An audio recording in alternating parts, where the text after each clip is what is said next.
we have to also to keep in mind that in the American educational system, the construct was not for everyone. It was Right. for those that had money, wealth, land, etc., to continue to understand and learn political, economic, and social forms of systems.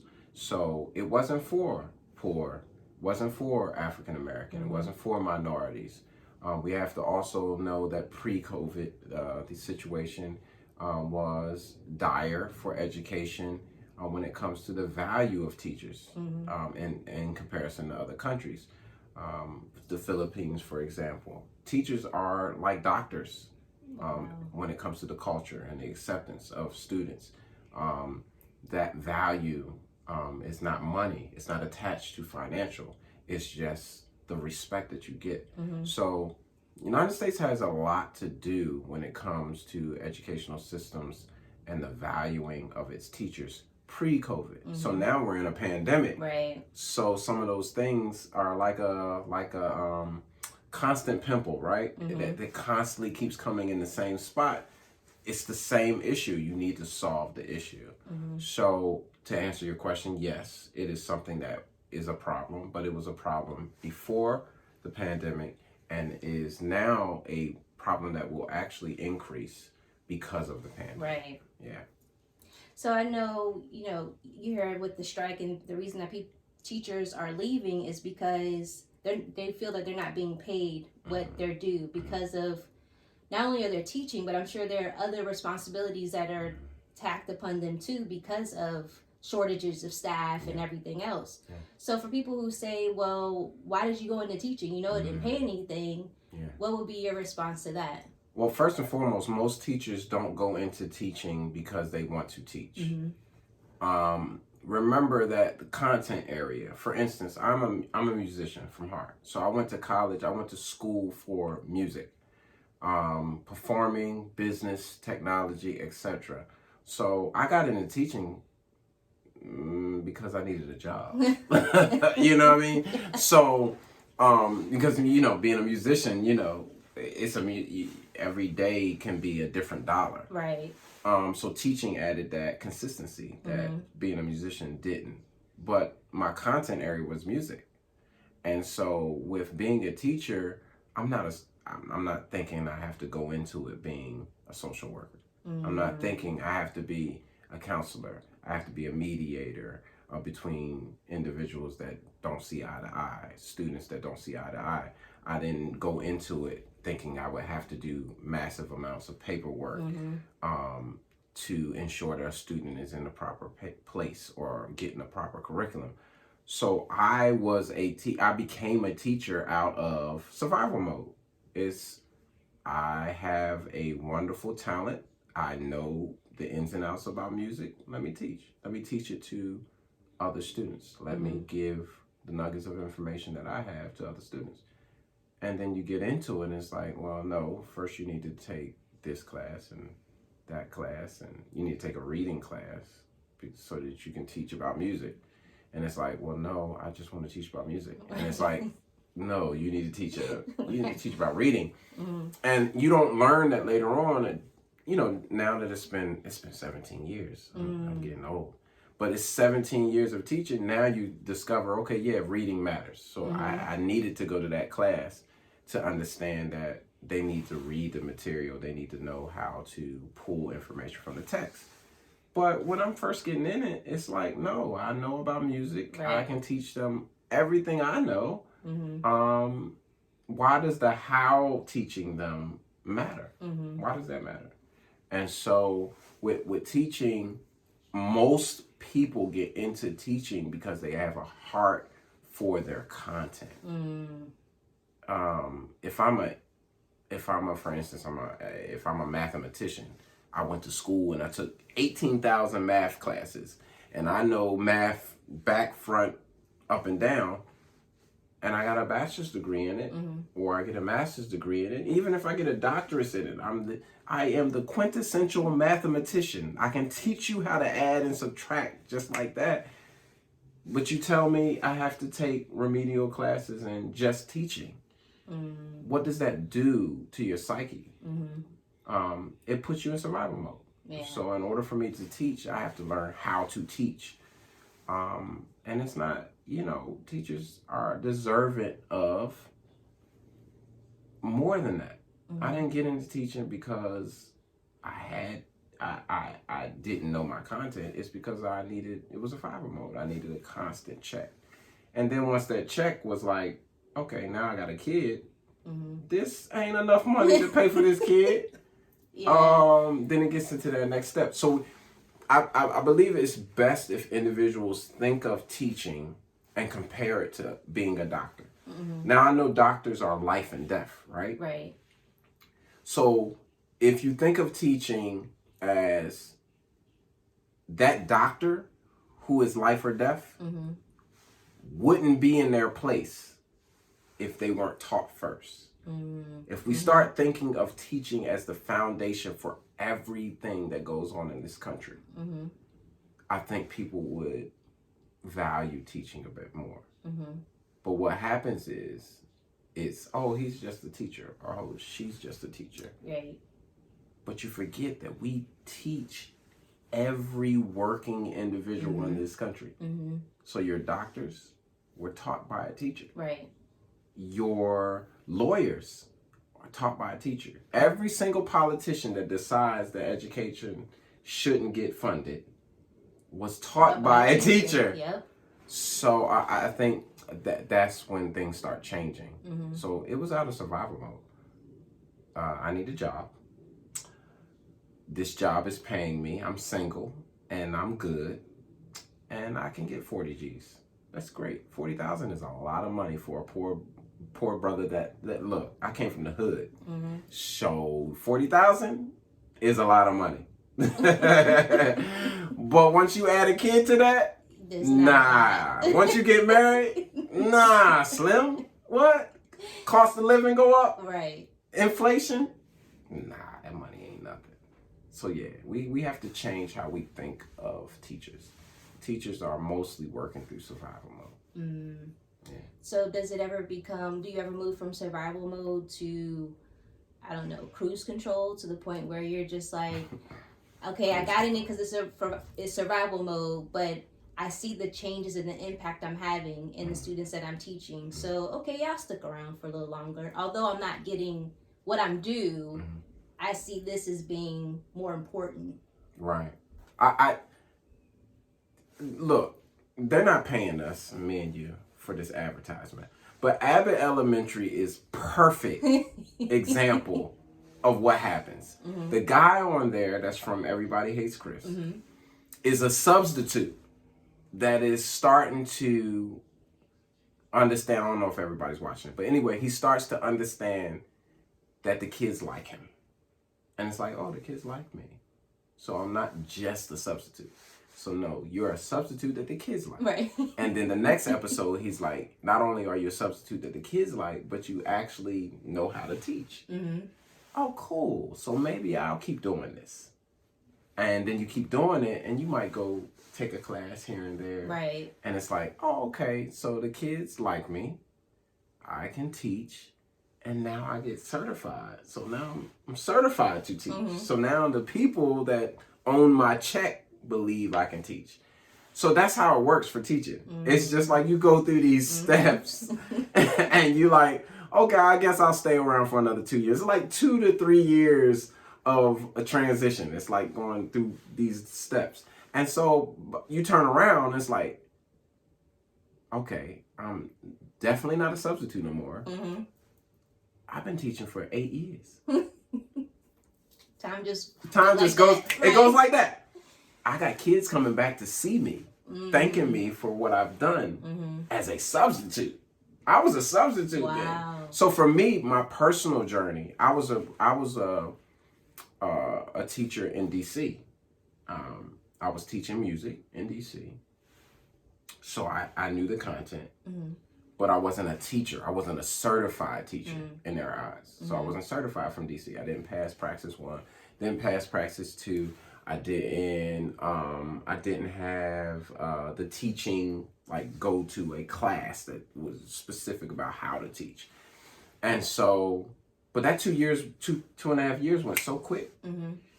I was teaching kids. They was doing concerts. They was singing. They was dancing.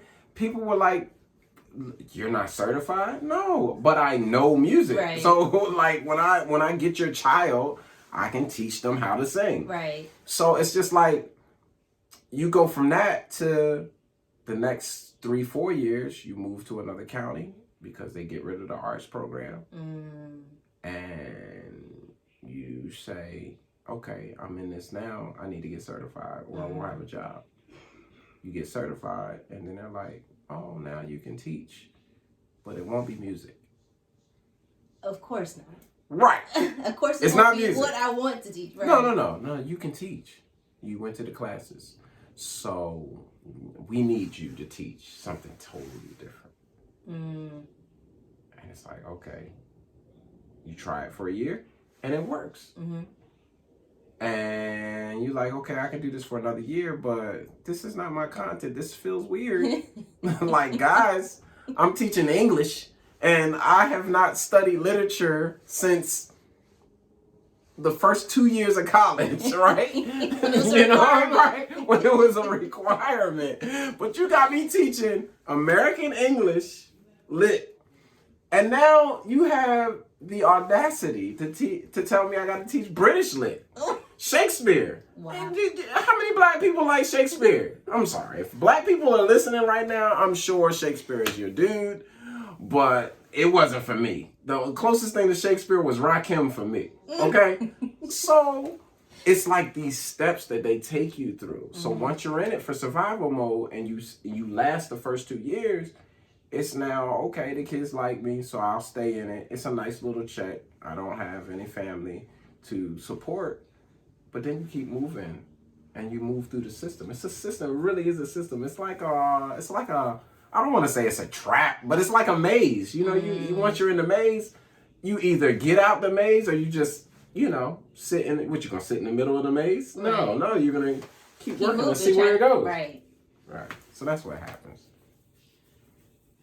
So, you mentioned that, you were subbing, but when you first started out, and that you had students to come back to visit you. Are there still those student-teacher relationships still happening in the schools now? I'm old as crap. This joint is really crazy. So I get students that have babies now. Wow. I get students who have children that I'm teaching. I get teachers that are teaching that I taught. Wow. I get students who are artists and professional painters and professional musicians, Grammy-winning musicians. I get phone calls for individuals who are trying to adulting. Like, I trust you to give me advice. I get all of that. Now, and it is scary.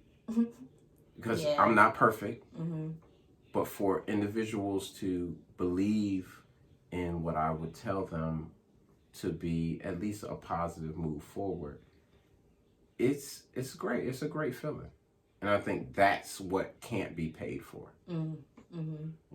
Invaluable. It's invaluable. Yeah. Yeah. Do you witness that with other teachers at the school that you're at or schools that you've been at? Absolutely. I there's some teachers that are older than me. That are like, I got people have brought their grandbabies and like, yo, in 6 years you're gonna, and they're looking at them like, girl, I'm about to retire. I ain't got time for that. You tripping. Your baby will be taught by somebody different. Right. Thank you. But I've learned from a lot of senior people, and I don't know if it was a special time for me. My timing was perfect for me. I've had principals who are directors now of the county. I've had teachers who are over curriculum instruction to mentor me. It was like perfect timing. I was working with these individuals who were quintessential examples of how teaching and administrating should go. And I don't know. I think that makes it a bit unnerving for those that are coming into the system, administrators that come into the system that are either younger than me or just got into the system. But it's like, nah, I mean, just because I was taught by those people don't mean I'm going to be against what you're trying to do. But it was perfect timing for me. It was unfortunate. I'm not going to lie. I've been unemployed. I think DC, when I was in grad school, I was teaching in DC before I graduated from George Mason. Woo woo.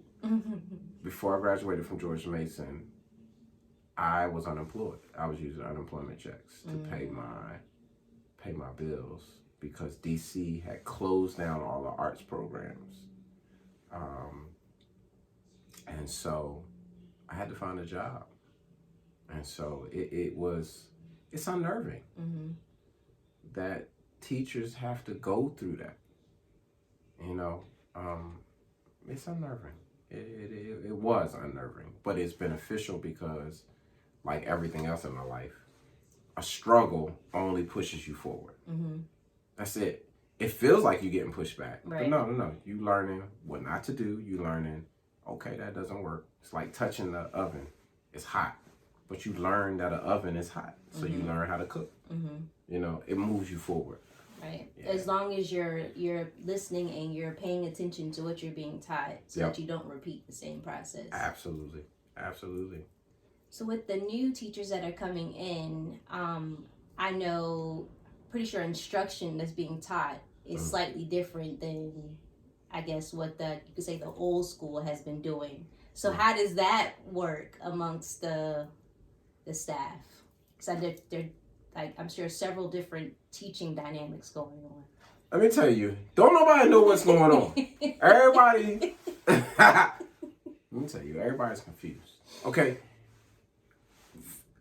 Constant change happens. I think that's Einstein, right? Einstein said that there's always constant change. The education system ain't for black people. It's just not. It's never been made for black people. We were told you shouldn't read. You should listen to the master. You shouldn't question. And just go about your business in life within that construct. And so now that we're serving mostly minority groups, people are scared. And I say by people, I mean people that are not minorities, okay? Wink, wink, I don't know. I won't say exactly who those people are, but they know who they are. And they're scared because now the educational system has to start catering to minority groups. It has to start catering to people with differing religions. It has to start catering to people with differing beliefs. And it's scary. And even with the multiple intelligences, audible learners, visual learners, musical learners, spatial learners, etc. We've always been trying to learn how to teach those different people. Right. So now you lump on top of that technology. Oh my God, I'm scared. Let's go back to pre-COVID. Nah, right. Ain't no going back. COVID has taught us two things. One,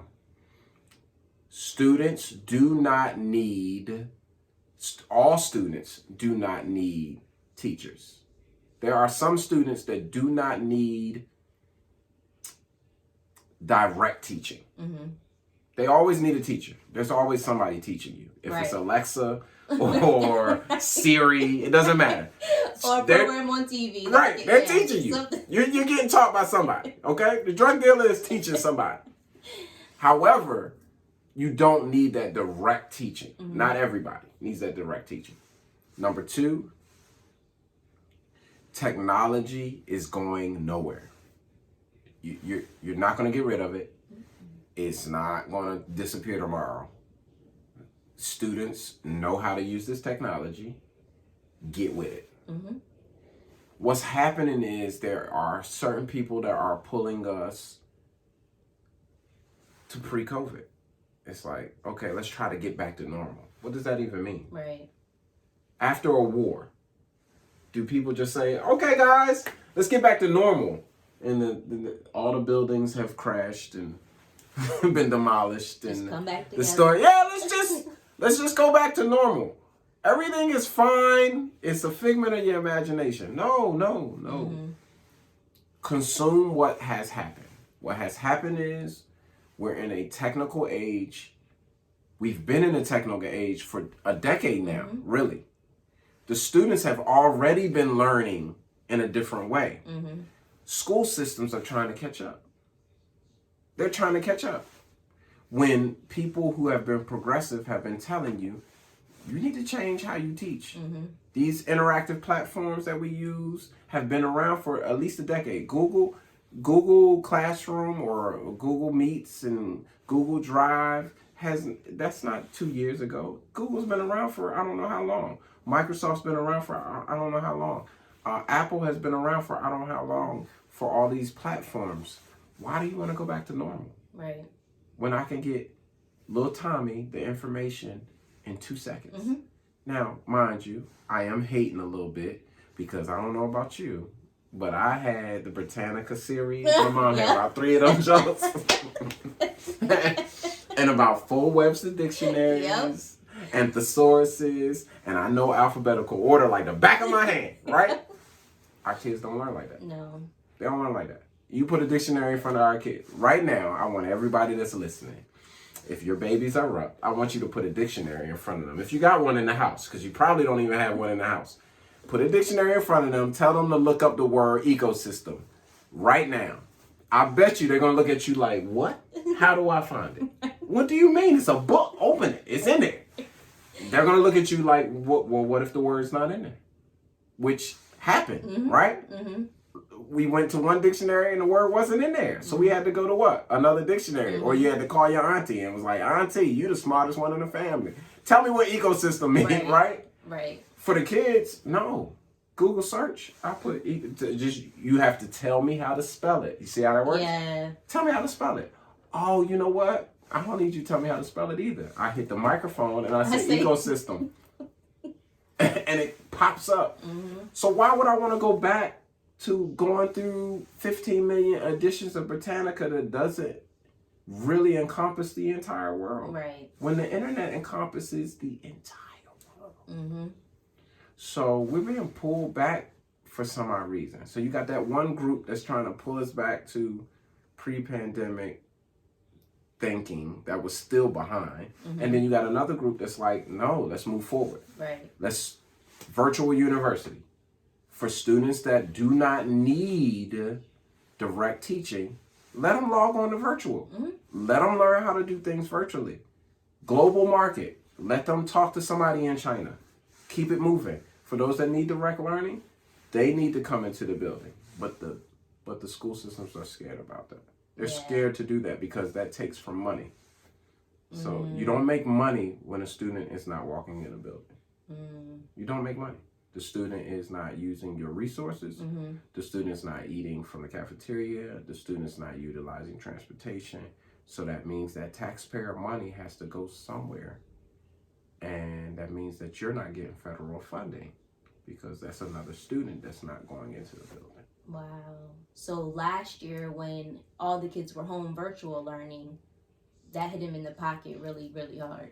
It hit them in the pocket when it comes to federal funding. Okay. So if you don't have students going into the building, the federal government says, okay, well, you don't need certain funding. Mm-hmm. It makes sense. Mm-hmm. But you're also saving money. Right. So I don't understand, like, as a county, as a state, you're saving money when students aren't going into the. So what we did was we started this narrative. Oh, students aren't learning. Okay, what data you have? Because y'all weren't testing. Right. So are y'all just saying this? Mm-hmm. Is this just talking points? What tests did y'all give the kids to see if they were actually meeting the mark? Right. Well, no tests going on during COVID. They were all quarantined. You weren't testing the kids. So how did you come up with this narrative? And it's the narrative to keep kids in the building. Because really, to be honest with you, there are kids that need direct teaching. But education is supposed to meet people where they are. Right. And not every kid. Shout out to my son. Trey was killing.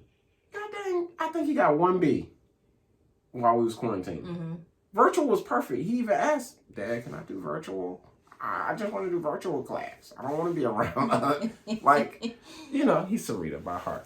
But he's like, I don't want to be around other people. I ain't got to. Like, it's home cooked meals, and then who wants to eat cafeteria food when my mama's food in here? So yeah, we got to be fearless and do what the kids need, not what we feel is politically correct or socioeconomically correct. And it's a abrupt change. So nobody was ready for that abrupt change. Yeah, for sure. Because initially it was like, I think a couple weeks. It was like everyone's out, and then that couple weeks went by, and they're like, okay, school year's done. It's done. And then when the school year started again, everybody's virtual. And I think it got to the point where parents was like, they need to go back. They got to get out of here. We're going to talk about that later, right? And so the school's like, okay, we'll set it up so that kids can come in who want to come in, and the other ones can stay home. Yeah. But they limited the ones that was virtual. You're right, yeah. And so I'm like, why? Yeah. When legally, for instance, I think it's 11 or 12, I don't know what it is for Virginia, but our kids can stay home at a certain age. Right. And it's like, if I have access to education without little Bobby, who likes to pick on people, getting on my nerves in class, I would definitely... I'm going to choose home. I would rather be home than dealing with other students who would interfere with my education. Yeah. Like, it makes sense. It makes sense. And I think people are scared. They're afraid of change. But that has historically been the problem. We're scared of change. But it's going to happen. Whether you want it to or not, the change is going to happen. Absolutely. So you either have to accept it, or you just going to get pushed out the way when it happens. So the choice is yours. And here's what's the test score saying? Before COVID, were kids accelerated or doing awesome job in science? No. Technology? Nope. Math? Nope. United States is in the middle of the pack when it comes to other civilized nations. So why are we lying to ourselves saying, oh, COVID just changed the... No, it wasn't no paradigm shift because of COVID. No, our kids was always sucking it. Well, I say our kids because everybody's kids is my kids. But no, they were doing terrible in math. They were doing terrible in science. They were doing... Don't talk about history, you know. So yeah, and it seems like it's been like that since we were in school. Yes. Like I remember right? I remember how they would compare us to other countries. They were like, we're so far behind and blah blah. But what are you doing to fix the gap? Yes. Like it seems like we're still doing the same thing that we were doing when I was in school, and that was many moons ago. Girl, you young. Let's just stop playing. We young. But it's just like, I mean, you're gonna have to, like you said earlier, you're gonna have to move with the times. Absolutely. And the times right now are focused heavily on technology. Yes. And the kids know technology, so why not use it to your advantage? Yes, I agree with you. You should be a spokesperson. You got it. We need more parents to talk like that. That's exactly what it needs to be. Yeah. So when I know, we talked about the schools and the kids going to school, are there conversations that are had amongst like the teachers and the students or the administrators and the students about like next steps? Or are they throughout the school, the different school years, or do they wait until like their junior, senior year and be like, so what do you have planned? I am a revolutionist at heart. Like I said, the system is not made for us, minorities. But we've been able to navigate through it. I think there is a philosophy that's being pushed around in the last 5 years to say, or to keep minorities from going to post-secondary education. And that statement is, well, school's not for everyone. Oh yeah, I've heard that. Right? Yeah. Here's the thing. There has been a substantial increase in African Americans and minorities going to college. That is scary to some people. Because if you get more African Americans and minorities to go to school and finish school, what will happen is they will get the jobs that change the world.